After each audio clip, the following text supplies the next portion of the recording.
En la década de 1960 se produjo una revolución en el mundo que fue escalando a través de las décadas y que desembocó en lo que Benedicto XVI catalogó como la rebelión final de los hombres contra Dios. Recién hoy estamos tomando conciencia de la ruptura generada en los años 1960. Aquí hablaremos sobre cómo se produjo esta revolución, qué nueva moralidad introdujo en el mundo, cómo fue escalando y por qué Benedicto XVI dice que es la rebelión final contra Dios.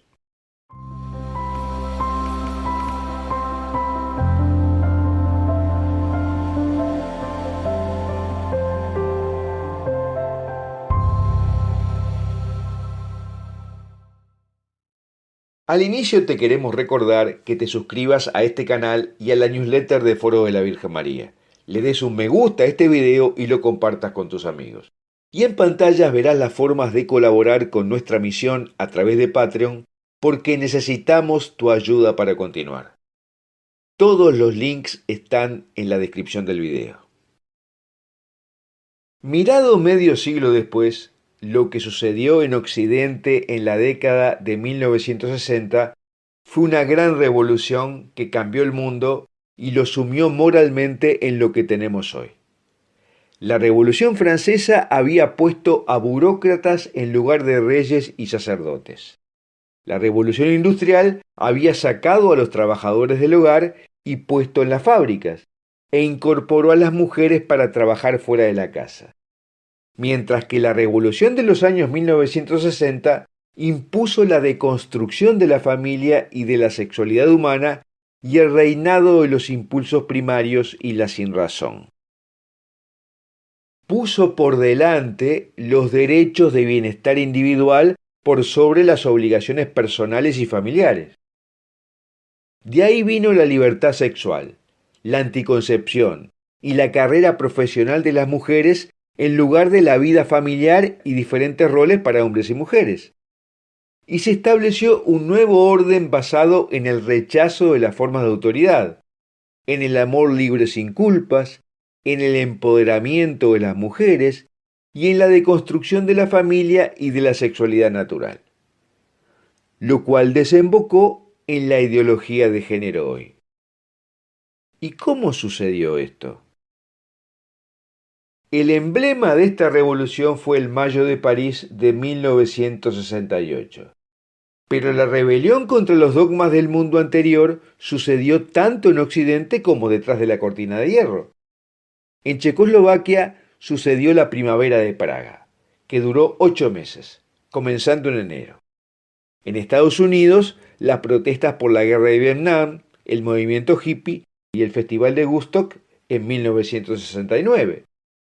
En Latinoamérica, las revueltas estudiantiles fueron influenciadas por la Revolución Cubana de 1959 y aparecieron focos guerrilleros en varios países. Y el Mayo de París 68 de la Iglesia Católica fue el Concilio Vaticano II, de 1962 a 1965, que significó una apertura a los nuevos valores del mundo. Se cuestionó la centralidad del Papa y se pidió descentralización. Se cuestionaron aspectos de la doctrina, como por ejemplo que el catolicismo era el único camino para la salvación. Se reclamó no usar más sotana en la vida diaria, etc. Y la religiosidad católica latinoamericana se tiñó de marxismo a través de la teología de la liberación, del mismo modo que el Mayo de París de 1968 se tiñó de trotskismo y anarquismo. La revolución de los años 1960 dejó atrás los dorados años 60, con su enorme progreso material, fruto del desarrollo científico de los años que siguieron a la Segunda Guerra Mundial. Occidente se había hecho muy materialista, distanciándose de los valores espirituales. Había llegado a un estilo de vida ateo, que pretendía estructurar la sociedad sin tener en cuenta los valores espirituales ni los derechos de Dios. Pero poco a poco vino la rebelión. La institución de la familia, la educación, los centros de trabajo y de ocio se vieron progresivamente penetrados por el igualitarismo. Y la revuelta más emblemática comenzó en Francia en la Universidad de Nanterre, el 15 de marzo de 1968, cuando los estudiantes varones invadieron la residencia reservada a las jóvenes protestando contra la separación de sexos. El 3 de mayo, los estudiantes de la Universidad de la Sorbona, en París, se manifestaron para apoyar a sus colegas de Nanterre, y el barrio latino de París se convirtió en un campo de batalla. Los estudiantes construyeron más de 600 barricadas, produjeron grandes destrozos y fueron reprimidos fuertemente por la policía. El 13 de mayo, los trabajadores de una planta de automóviles Renault y otras fábricas abandonaron el trabajo para unirse a los estudiantes. Y pronto 10 millones de trabajadores se unieron al movimiento de protesta. Y las fábricas cerraron o fueron ocupadas por trabajadores. No había gasolina, ni trenes, ni entrega de correo. La vida económica en Francia se paralizó. Se estableció un clima en que se dialogaba noche y día sobre filosofía, en la calle, en las barricadas, en las oficinas, en las fábricas. Y se pintaron todo tipo de eslóganes, como si Dios existiese sería preciso matarlo, prohibido prohibir, seamos realistas, pidamos lo imposible, mostrando la tendencia a liberar los sentidos de la coerción y de Dios y de liberar la imaginación de las cadenas de la razón funcional y utilitaria.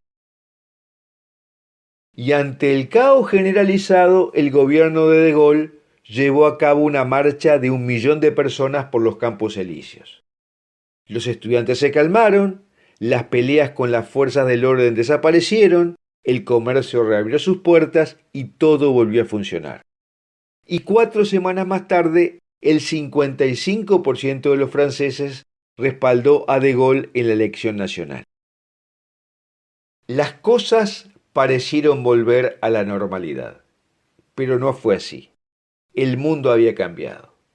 El fervor rebelde de los años 60 fue la revolución que legitimó y consolidó el gran cambio moral del mundo. Su radicalismo cultural ganó la batalla y hoy es el pensamiento oficial mundial.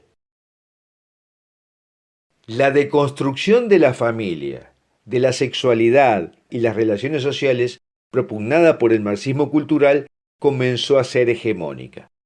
Y poco a poco los poseedores del nuevo poder se dieron cuenta que el enemigo que había que vencer era la moral judeocristiana, y a eso se dedicaron. Se había cumplido la profecía por la que la Virgen de Fátima había aparecido en 1917, de que Rusia esparcería sus hedores por el mundo si el Papa no consagraba a Rusia al Inmaculado Corazón de María junto con todos los obispos del mundo, lo cual sabemos que no se hizo en tiempo y forma. Y para colmo, Nuestra Señora apareció en Garabandal en la década de los 60 diciendo que muchos sacerdotes, obispos y cardenales iban por el mal camino. Plinio Correa de Oliveira dijo sagazmente que el Mayo de París del 68 fue el clásico hongo de las explosiones atómicas, que al mismo tiempo que se deshace, esparce su radiación por toda la atmósfera.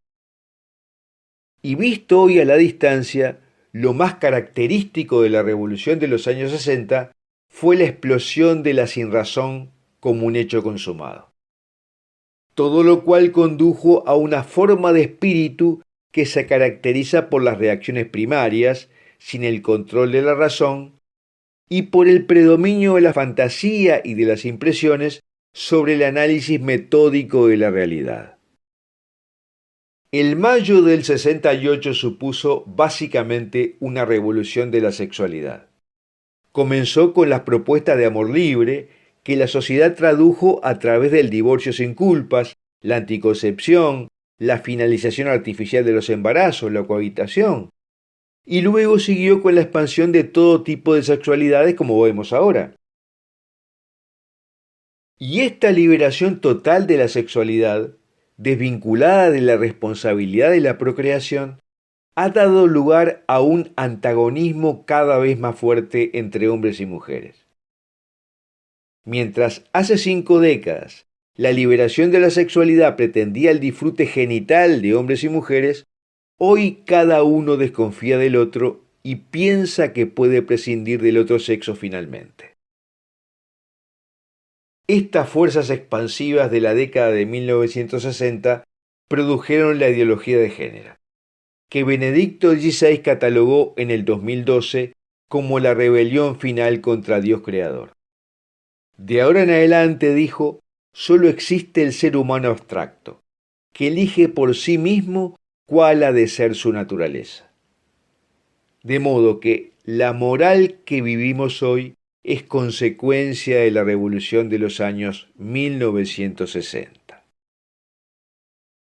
Bueno, hasta aquí lo que queríamos hablar sobre las consecuencias de la revolución de los años 1960. Y me gustaría preguntarte si crees que fue una estrategia del maligno lo que sucedió o solamente la eclosión de varias tendencias históricas.